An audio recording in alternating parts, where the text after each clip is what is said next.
Hey guys, welcome back. I'm sitting in my Lincoln LS V8. This is a 2004 Ultimate Edition. And what I'd like to discuss here today is whether you should be driving in D5, that is your transmission gear ratio, or you should be driving in D4. Now in reality, just so you know what D5 is, that is your car's overdrive gear set.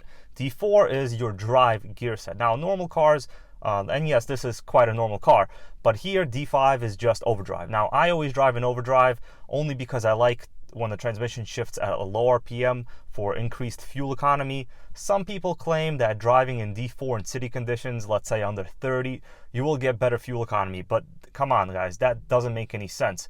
How could you get better fuel economy if your gear ratios from let's say 1 to 4 are still identical as they are in D5?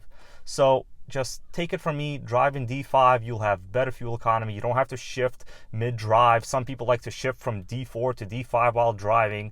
Now you can do that, but of course I don't recommend any kind of weird transmission changes while moving. You should always change the gear selector from a standstill. Now the other part of this is some cars have the select shift automatic. This car does. Now if you'll notice, it'll go from gear 1, 2, 3, 4, 5. You still have the same 5 gears. And the theory is in overdrive, your engine RPM relative to your tire speed will be lower. And that is basically how you are achieving the increased fuel economy, because your engine RPM is lower, therefore you're using less fuel and you are going equally as fast, if not faster. So that is the actual physics of how overdrive saves you fuel economy at highway speeds.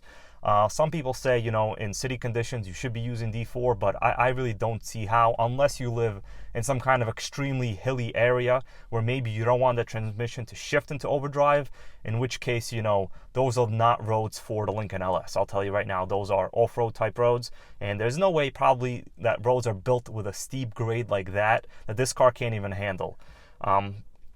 So there it is, guys. That's my take on whether you should be driving in D5 or D4. Once again, I always drive in D5 and I have been for the past maybe 9 years, and this car is fine. I haven't had any issues. If you have any questions, comments, concerns, please let me know. I always do my best to try to answer every one of you. Thanks.